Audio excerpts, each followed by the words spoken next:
first reader tonight is Dorothy Field, and the line I've chosen is, "But your book's already written." Dorothy Field.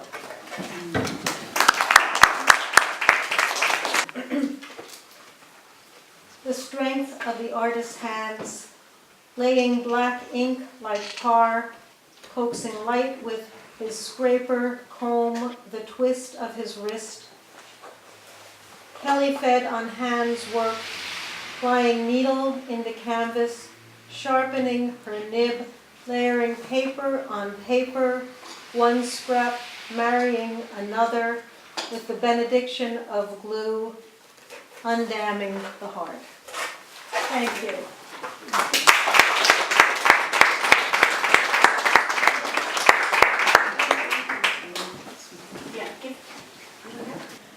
The next reader is Judith Heron, and the line I've chosen from her is, or the words I've chosen from her short poem, is Primitive Longings. And Judith? Oh, there you are. Can you give the page numbers? Oh, yes, I'm sorry. The page number is 110, and readers are advised that if they wish to read more than one page, please do so. The FF meant fast forward on your notes. No, it meant following. This first poem is a tribute to her in the sense that I think she really was a master at turning trouble into joy and despair into hope. The Valley of Acre. The darkness so like the 100-year forest.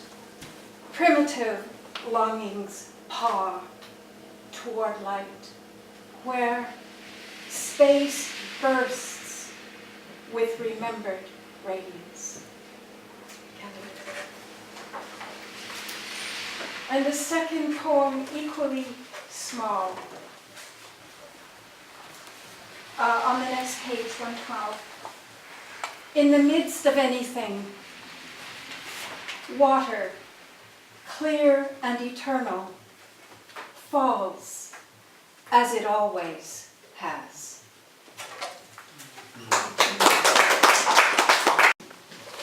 And I'm going to read from page 10, and I'm going to introduce myself from a poem that I actually wrote, a four-part poem I wrote for Kelly, which is in this book called Homing, which is a selected, and we decided not to put it again in this book.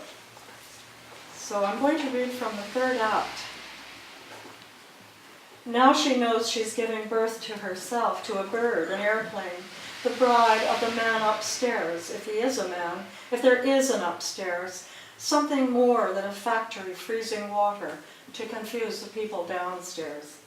This is the lace of my being, she thinks in pictures. I am becoming snow. I like to think of Kelly as snow, very feminine sensibility. And the poem from To Kelly with Love is about a pair of moccasins that were made for me by Peter Moran, who was here for some time and has now left us for Winnipeg, and it's our loss, a beautiful artist and a wonderful human being. And I thought, as he was making me these moccasins, about the red shoes and how we put on the shoes we choose, and we keep moving. And Kelly has moved, and she has a very special pair of shoes. The man's telling stories, stitch after stitch, ancient sutras sung over and over. She waits for the lesson while his hair turns blacker. She looks down his throat and sees the sky. Look up at my treehouse and tell me what you see between the branches. Then he's done. The man has embroidered the tiny shoes, raven on one foot, the sun, moon, and stars on the other. These moccasins would fit a doll, a bird, a cat, but they are powerful, he says, shape changers, dance all-night slippers, and she remembers a friend who thought she had magic sandals, danced with a god, then married him, told her sons they could run faster, until the youngest raced an avalanche and lost. It is potlatch season. Dancers break the ice to bathe in cold rivers, and shivers run through her, laughter followed by lamentation. One shoe changes shape and fits, the other note drops. The person I'm referring to is Michelle Trudeau. Margaret Trudeau was my friend when I was growing up, and she had a pair of sandals. She called her magic sandals, and they helped her find a husband.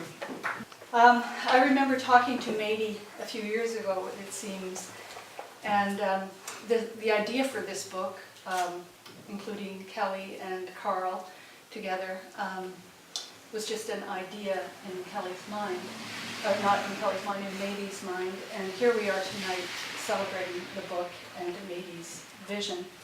So I think this is a wonderful thing, and I know it wasn't an easy thing for Mady. It took a lot of determination and hard work and vision. And so I thank Mady for persisting in this, with this project and bringing the book into the world. So I'm going to read two short pieces.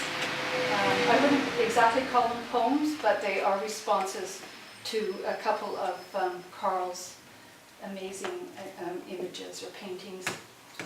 So this one on page 48, I saw a rock wall. And I don't know why, but I saw a human figure as well, a woman. So it's called Igneous. There's a granite wall on which she likes to sit and drink her tea, and inside that wall, pockets of cooling magma. Once she was molten, but now even she has solidified. And the second one is on page 50. 51 is the painting, and it looked like lampshades and light. And at the same time as I was trying to think of something, or trying to respond to this image, a friend of mine had just fallen in love yet again with a young man. And so these two things came together. I know something wildly geometric occurred at the lamp shop, something gray and rectangular, streaked and smeared, blue and yellow, all that light. So, who is it this time, Carita? Is it the lamp shop boy with the soul patch chin and operatic mouth?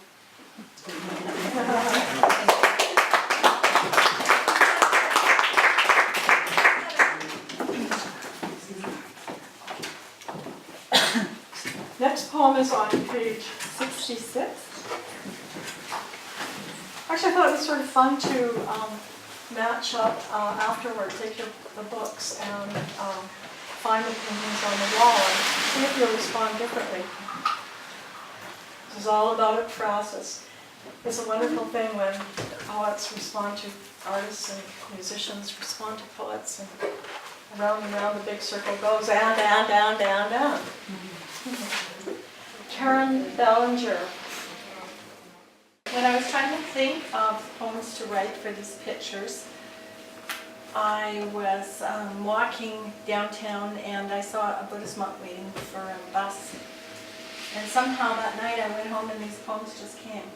So it was amazing. It was something that just was meant to be. So the first one is on page 66. Picking blueberries on the barrens, hot August afternoon, suckle my month-old son. Blueberries, blue fairies, fairy blue caps, bluebells on the barren. And the next one is on page 68.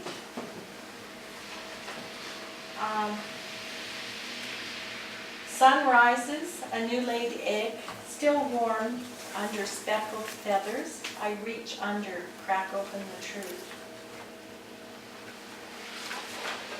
And I'll read one more.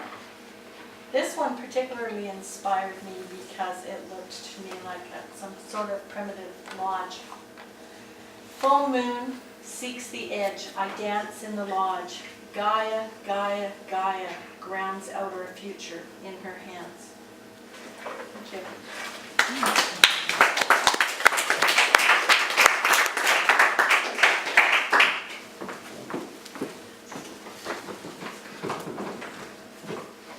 Terrence Young chose a painting by Carl that looks like Sumi painting. I saw in the particular painting that is on page 75 of the text, I saw sort of steampunk kind of telescopes, and I sort of responded to the geometric shapes in that, and I called it observations. And it's in the form of a palindrome, so the poem can be read forward and backwards. They rub their midnight hands, and in the cold take turns to spy on the moons of Jupiter, slaves to gravity, like everything else. Like everything else, slaves to gravity, on the moons of Jupiter take turns to spy, and in the cold they rub their midnight hands. And the second one is on the page following, which is also a palindrome, and I saw in this particular painting a forest much like the forest that is out at our cabin, so I think I was projecting a little bit in that regard, and I've spent so much time there that I simply wrote out of my, my love of the forest. And this poem's called Elegy, and it too is a palindrome. Elegy. Making love in September once, the leaves fallen, falling, the world all around dying, when they were young and didn't believe they were dying too.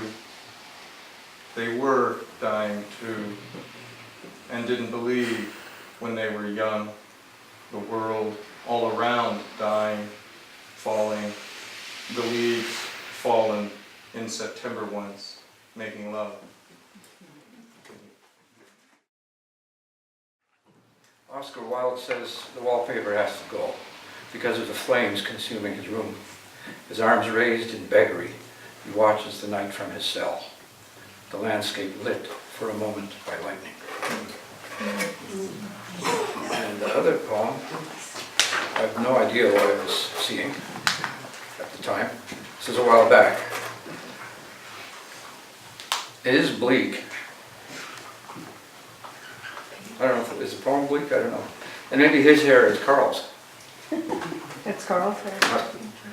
Who swung a hammer? Who swung a hammer, building a dark fire on the horizon? Who fed the animals at the blue window when the hunger arrived? Who stops to comb the northern lights from its hair? Now I can cough.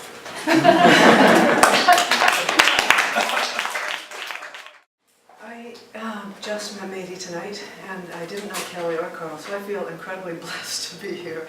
And I do, although it sounds like a cliche, it does feel as if I get to know Kelly a little bit through this project and these poems. She was lovely. Yeah, she sounds lovely.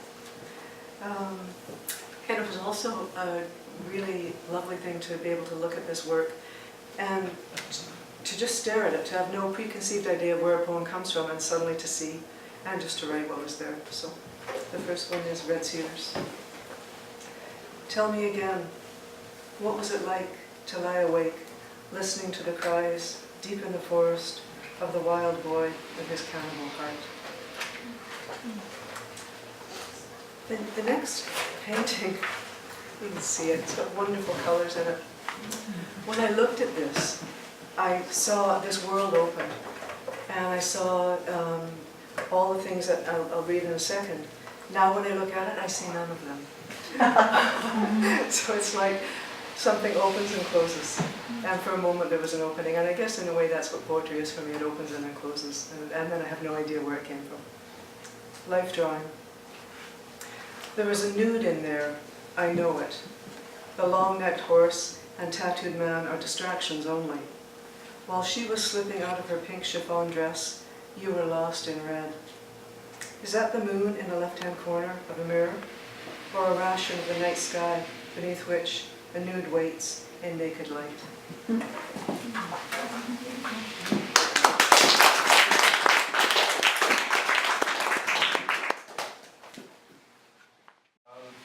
very happy to be here, and it's wonderful to honor Kelly Parsons in this way.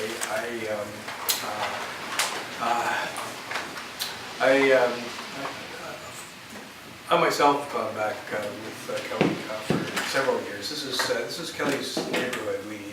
We first met in 1989, just across the street. I used to run at the 1923 Fernwood Road. There's a little community hall there, and a little coffee house, and I had a sort of open mic night once a month, running from 89 to 95 or 96, just steady.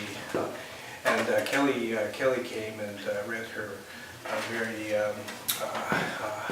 calm, serene, very deep, introspective poetry. It was quite moving, and your breath would stop when she read. And my partner, Greg Darms, who's now in California, he's about that time he sort of started a magazine, a little sort of folded Xerox magazine called Volvulus, and he published a lot of Kelly's poetry.